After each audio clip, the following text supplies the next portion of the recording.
Hey guys, welcome back to the American. Oh, why do I have so little time on this? Hold up. American Experience. All right, we're gonna get to it quickly because I just gotta watch this video while I watch Slice Masters to try something out. Everywhere you look nowadays, you just see men chasing self-gratification in pathetic ways, whether it be through substance abuse, adultery, etc. Even the ones who preach discipline and hard work are hypocrites, because what's their endgame? Sleeping around with more women, owning a fancier car. They're still hedonists, just with a lower time preference. And even in Christian households, men increasingly struggle to lead with real authority and respect. So why are modern men like this? The Bible has an answer. In Genesis, both Adam, representative of men, and Eve, representative of women, receive curses, consequences of living in a now fallen world. These curses strike at our deepest vulnerabilities and are perfectly tailored to each sex. Left unchecked, they bring ruin to individuals and collapse to entire societies. The proclamation of the male curse starts with God explaining why this is happening. Because you have listened to the voice of your wife, and have eaten of the tree of which I commanded you, you shall not eat of it. Adam went against a direct order from God, and did so by neglecting Oh his boy. God-given role as the head of the family, whose responsibility it was to stand up to Eve. Instead, he followed Eve's lead.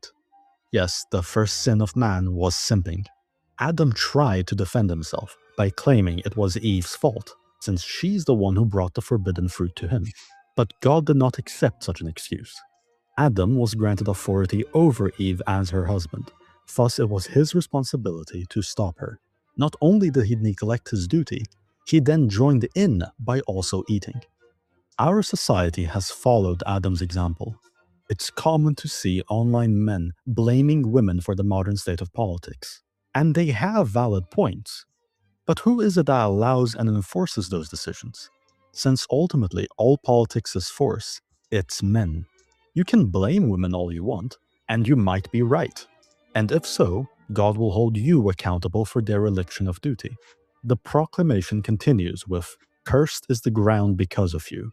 In pain you shall eat of it all days of your life. Thorns and thistles it shall bring forth for you. By the sweat of your face you shall eat bread till you return to the ground. For out of it you are taken.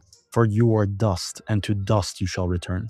In an agrarian society, the ground is the workplace, and the workplace is the realm of men. The thorns and thistles serve as a living metaphor for the difficulty, painful, and harmful nature of worldly work. And yet, the curse affirms that we can only survive from the fruit of our labor, and that we will work until the day we die.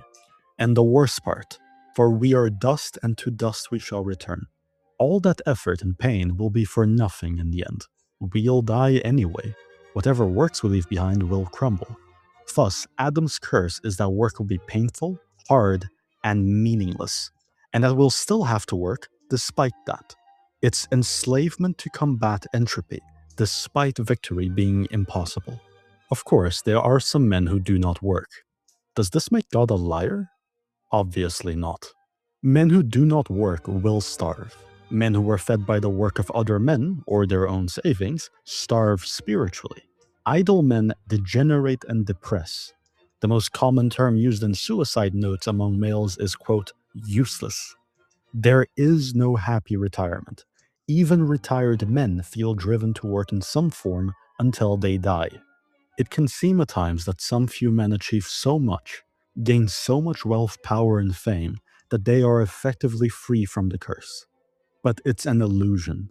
Often these men become willing slaves of their own ambition, as without their ambition, they would fall into the despair of the non-working man. If you ever wanted to know why a particular conqueror or ruler just couldn't be happy with what he achieved, and had to bite off more than he could chew, it's because without that ambition, the curse devours him. Adam's curse is a double bind. It creates a damned if you do, damned if you don't situation. Work and your body will torment you. Don't work and your spirit will torment you, accusing you of serving no purpose. So why are modern men always chasing self-gratification in such pathetic ways? It's to dull themselves from this reality, to help them escape it, if just for a moment. But God offers us another solution. 1 Corinthians 15:58. Therefore, my beloved brothers, be steadfast, abounding in the work of the Lord, knowing that in the Lord your labor is not in vain. Work done in the Lord will still be painful, difficult, and harmful, but it won't be for nothing. In Christ, our labor echoes into eternity, and that's enough.